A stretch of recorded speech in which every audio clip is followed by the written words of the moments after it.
Welcome to Giants Baseball 101. Hello, Giants fans. I'm glad you could join me today for some more epic Giants talk.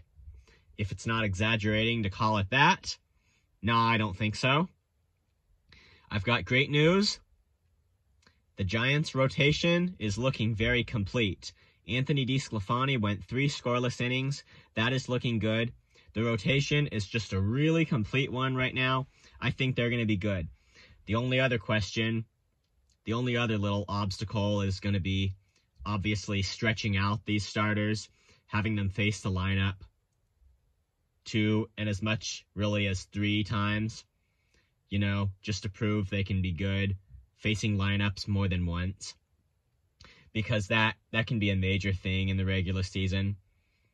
A starter, I've talked about this before, a starter can be good for the first few innings, then they face the lineup again.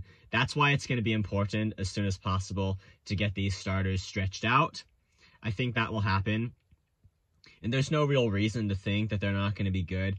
So I think we're going to have a consistent rotation where the starters, you've got a guy that can compete against the opposing lineup every day of play, and you can be a consistent team and stay ahead in the standings that way. And in terms of the bullpen, Jarlin Garcia does concern me a bit because he's going to be on the opening day roster for almost certain, and he gave up 5 runs today, didn't get through his inning. It was his first appearance of the spring. It was interesting in 2021 how the Giants used Garcia as both a length option and a leverage option at times. And there were a couple times when he went over 3 innings in a game, which is pretty impressive because he doesn't have much starting experience, if any, certainly not recent starting experience. But he did that for the Giants. He pitched the bulk innings at times, and he's also come into high leverage situations. So that he's kind of a good all-round reliever if he can be good, which is the thing here. He'll have to shape it up.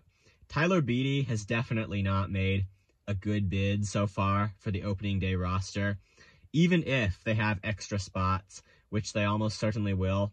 And I think, too, that the 13 pitcher limit, that's going to be done away with. I don't think there will be a limit on the number of pitchers a team can carry on their roster until the season progresses a bit. Then, of course, the rosters will be most likely to narrow. But even if that spot opens up, and I know what the Giants are probably thinking, that Beede is an option to pitch the bulk innings, the middle innings if they need a long guy. But I would just look at that and say, okay, for now, Jacob Junis is that man. That's what we should be thinking for right now. And then if you kind of need 2 guys that can do that, or he gets injured or something, then yes, Tyler Beede is depth for the Giants. But I don't think personally that he has made a bid for the extra spot. And there are going to be a couple of extra spots. Just that goes into the whole bottom line that pitchers, we need them to pitch good. Sammy Long, he went 2 scoreless innings. And I should mention it was in a low leverage situation. This ended up being a 10-2 loss for the Giants today. And pitching in a low leverage situation where your team's losing anyway and getting some outs, it's not the same thing as pitching when the game is tied. But in spring training, the whole point of it is not winning and losing. It's seeing how your team does in individual innings and the strengths and weaknesses. That's the thing with spring training, and that's what the Giants are going for here. And so DeSclafani, he still went 3 innings. The Giants obviously aren't really going quick to stretch out their starters, and probably not too many teams are, except I did hear about that 5-inning start from Max Scherzer. And yeah, the only thing would be these starters are going to need to be proficient at getting through the lineup the second time, as I've mentioned. And that's the only reason why that's getting urgent. Other than that, I would say they should go ahead and evaluate these relievers, because now's the time to do it. When it doesn't matter how you make your team look by winning or losing, other than starters needing to pitch deep.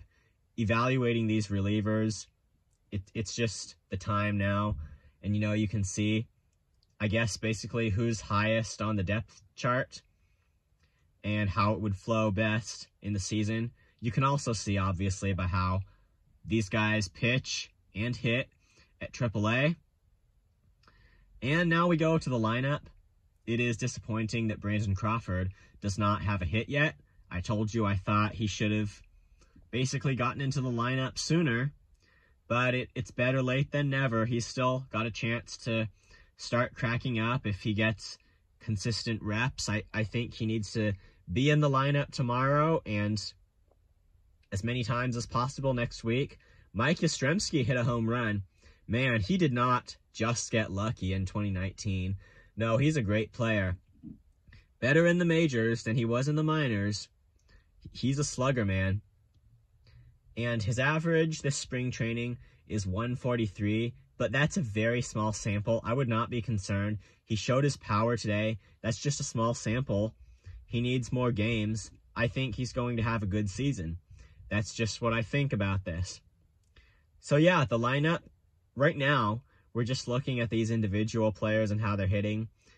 They only managed to score 2 runs today, but again, in spring training, ultimately, you want to see how your opening day lineup is going to be able to perform and whether they're actually going to be able to sequence hits or whether it's just going to be everybody gets hits when they can get hits and you either don't get them or you do and you leave a bunch of guys on base. You really, at some point, yes, you have to get to that basically mathematical sequence thing where you see how does the lineup, your opening day lineup, really work as a team. And obviously you try the guys who you're not sure about, which guy's going to get the spot and how do they go in with the rest of the team. And basically against right-handed and against left-handed pitchers, how it looks different and what produces against them. You got to evaluate all of that. Right now, they still have a lot of non-roster invites in spring training, so they are bringing into the lineup a lot of guys who are starting the season in the minors, but they just need to evaluate them as individual players, and a lot of these guys are top prospects. And I can't say right now, you probably want my opinion, but I can't say right now when Marco Luciano gets to the big leagues. He's not likely to this year, but when he does get to the big leagues, will he start out all great and dynamic and all that? Or is he going to struggle when he gets there? It's too early to tell. But right now, for players like him, it is just time for development, and that's what spring training is going to be about for as long as it can, really. So, to wrap this up, I would just say, what are we looking for in the rotation? Let's see, we have Logan Webb, Alex Wood, Anthony DeSclafani, and Carlos Rodon, who all pitched well and are all guaranteed to be in that rotation. You know, that one extra spot, a 5th starter, are they going to go into the season and say a 5th starter if we feel that we need it? Well, they're going to need it at some point because the off days, they're just not going to quite be enough. But you got 4 starters who are all looking good. I think a lot of this is just going to be they can't get injured, you know. And that 5th spot, it may still be a hole. I understand. And that's why it concerns me when starters like Sammy Long, you know, this only happened one time. But if he gets another start in spring training, I'm really going to want him to do well, basically, because if it turned out he was the 5th starter, you know, or back to my point about the bulk inning long man guy, if Jacob Junis was the 5th starter, I mean, wouldn't he be kind of first in line for that right now? Then you go back to that thing with Tyler Beede as an option for the middle innings, especially if you've got extra players. Or they might take an approach, okay, a long reliever, if we feel that we need it. And that's the thing about it. Jacob Junis is the long man, and I would say, I'm not retracting what I said before. If they can basically if they can make out with 4 starters, if in the beginning of the season, the off days, and I don't know how they would really be enough unless they deliberately plan to make the season a week longer, because it's starting April 7th. That's a late start. It's still going to be 162 games, so probably the best thing for everybody is if they could just push the season a week later from where it was supposed to end. If they do that, then the off days, they won't have been meddled with at all. But a lot of that is surmise, and we'd have to see what that's going to be. But yeah, if it were possible that Junis could just be, say, the swing man, then that would be the thing there. But, you know, if he's got to be in the rotation immediately, then I think they'd go to an approach of a long reliever if we feel that we need it. If you had a 5-man starting rotation and a 9-man bullpen to start the season, then maybe you wouldn't, and you just say, okay, normal workloads for all of our pitchers. So a lot of developments we're going to have to track as spring training goes on. So please join me next time. Thank you so much for watching.